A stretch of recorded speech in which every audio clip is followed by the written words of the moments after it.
the beginning, people would say he's arrogant, but I don't think so. Long before becoming the philosophical poet of American folk rock, Paul Simon was rock's most exacting critic. In the quiet of the railway station running scared. A meticulous craftsman with a laser focus on songwriting and a legendary intolerance for what he considered musical mediocrity. That's a G-sharp minor. That's nice. It's a little Hawaiian, but it's nice. Paul doesn't just dislike bad music, he takes it as a personal insult, longtime collaborator Roy Haley reportedly confided in 2015.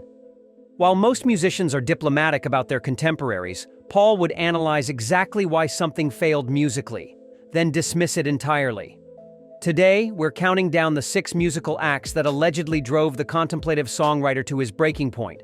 The bands that made the soft-spoken Simon abandon his poetic restraint and launch into surgical takedowns that industry insiders still reference decades later.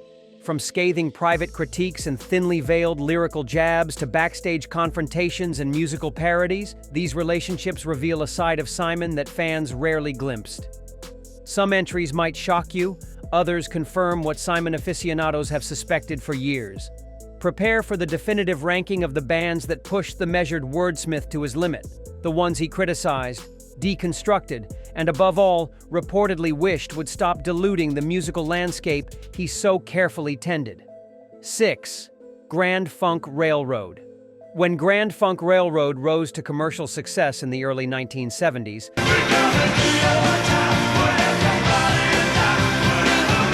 Simon reportedly viewed them as the embodiment of everything wrong with American rock.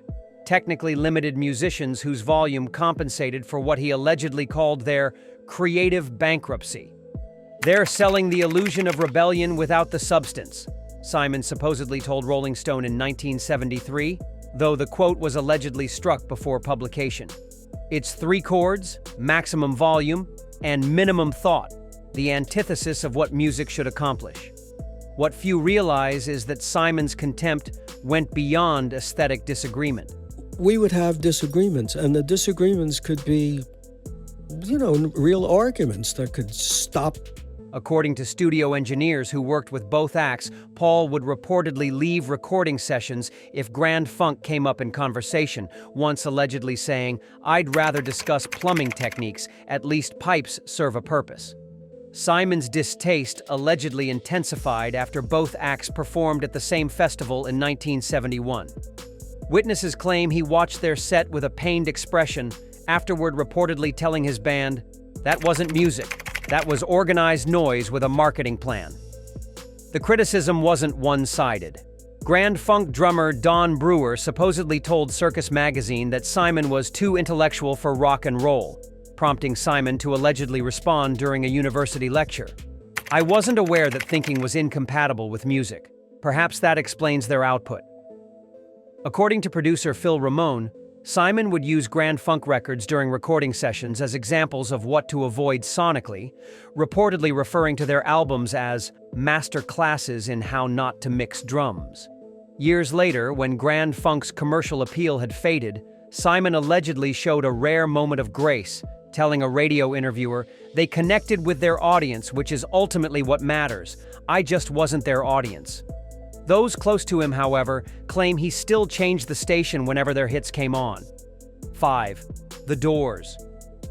Jim Morrison's shamanistic posturing and poetic aspirations reportedly struck Simon as pretentious and inauthentic, particularly galling to a songwriter who prided himself on literary craftsmanship.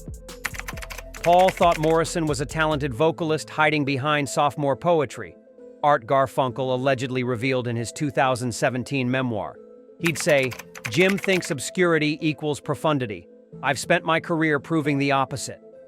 What music historians rarely discuss is the notorious backstage encounter at the Monterey Pop Festival. According to witnesses, Morrison approached Simon to discuss lyrical technique, only to be allegedly dismissed with a cutting, "I write songs, not manifestos. Perhaps focus on melody before mythology." The animosity reportedly intensified after critics began comparing Morrison's lyrics to Simon's work. During a particularly tense interview with The Village Voice in 1968, Simon allegedly responded to such a comparison with, "I construct songs with the precision of architecture." Morrison throws words at a wall and calls whatever sticks poetry. Simon's private correspondence with producer John Simon purportedly contained blistering assessments of the Doors' musicianship. Remove Morrison's theatrics and what remains? Cocktail jazz with occasional bursts of inspiration, Paul supposedly wrote. The Emperor not only has no clothes, he's convinced nudity is profound. Creedence Clearwater Revival.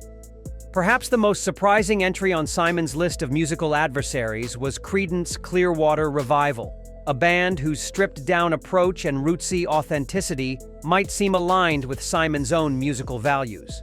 Paul viewed them as cultural tourists, longtime engineer Roy Haley allegedly revealed. He'd say, "They're New Yorkers affecting Southern accents and singing about bayous they've never seen. I write about New York because I know it. Authenticity matters." The rivalry reportedly intensified during the late 1960s when both acts were achieving significant commercial success. According to Columbia Records executives, Simon would bristle at comparisons between CCR's prolific output and his own methodical pace, once allegedly snapping, "Quality over quantity. Anyone can write 3 mediocre albums in a year."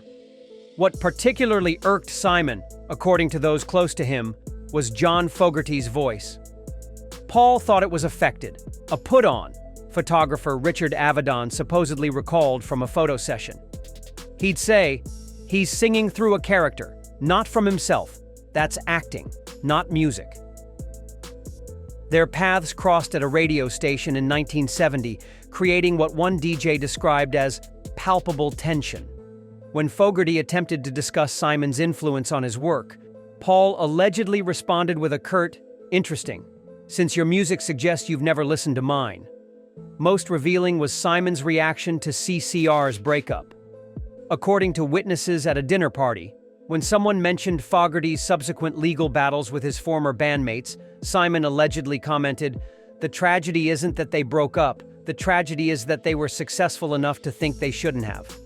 If you're enjoying this deep dive into rock's secret rivalries, now's the perfect time to hit that subscribe button. We uncover the music industry's most shocking feuds and the stories mainstream documentaries won't tell you. 3. The Grateful Dead few fans realized that behind Simon's measured persona lurked a particular contempt for the Grateful Dead's improvisational approach, an aesthetic difference that reportedly became a personal vendetta.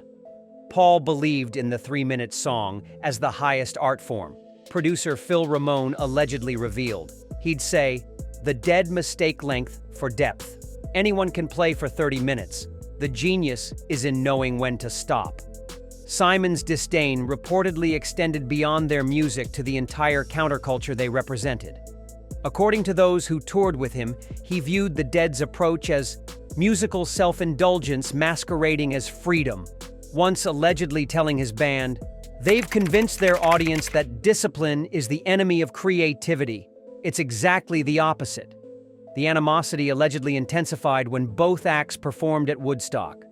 Simon, who appeared with Art Garfunkel, reportedly watched part of the Dead set with visible frustration. According to photographer Henry Diltz, Simon supposedly whispered, "This isn't a performance. It's a rehearsal they're charging people to watch."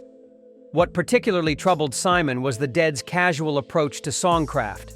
He couldn't comprehend their indifference to structural perfection, Art Garfunkel allegedly told biographers.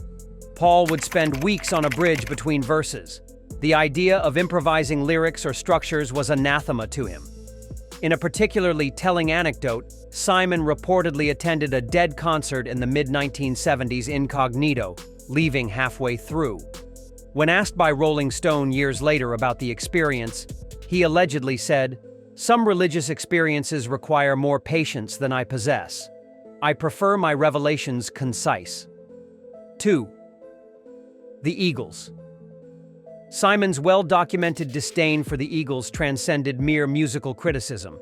It was their entire approach to authenticity that reportedly infuriated the meticulous songwriter. According to close associates, Paul considered them manufactured outlaws whose carefully cultivated image contradicted the values of the country rock they performed. Paul thought they were playing cowboys while living like kings, producer Jimmy Iovine allegedly revealed in 2010. He'd say, "They're singing about a simple life they've deliberately avoided. At least I admit I'm a neurotic New Yorker." The tension reportedly began after the massive success of Hotel California. According to witnesses, Simon was appalled by what he perceived as the song's pretensions, allegedly telling his drummer, "They've mistaken obscurity for depth. You shouldn't need Cliff's Notes to understand a rock song." What fans don't realize is that Simon reportedly refused multiple invitations to social gatherings when Eagles members would be present, once allegedly telling his manager, "I've spent my career writing honest music.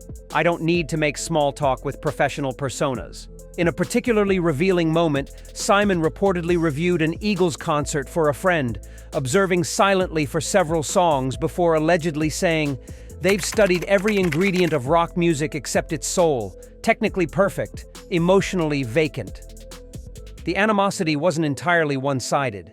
Glenn Frey supposedly dismissed Simon's solo work as precious in a 1977 interview, prompting Simon to allegedly respond, "I'd rather be precious than hollow. One requires care, the other just requires an image consultant." 1. Kiss.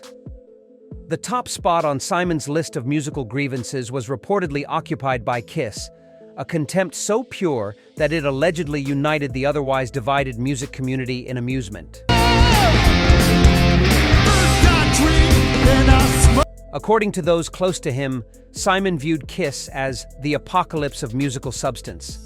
Paul believed Kiss represented everything wrong with American entertainment. Longtime friend Lorne Michaels allegedly revealed in a rare 2013 interview. He called them the triumph of marketing over music and considered their success a personal affront to his craftsmanship. What most fans don't realize is that Simon's animosity reportedly began after seeing them on television in 1975. According to witnesses, he watched in stunned silence before allegedly declaring, "This isn't just bad music. This is the end of music as communication. It's music as commodity." The criticism extended to every aspect of Kiss's presentation.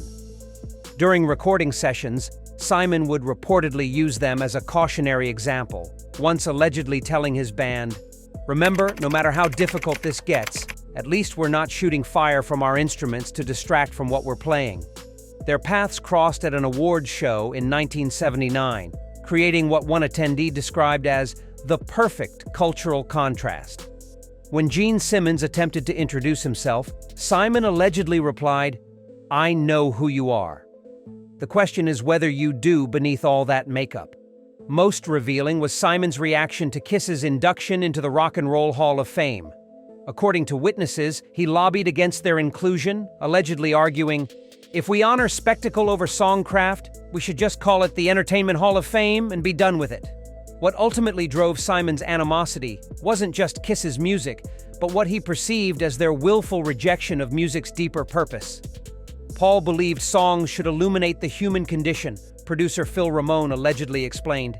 He'd say, "Kiss isn't just ignoring that tradition, they're mocking it with every pyrotechnic."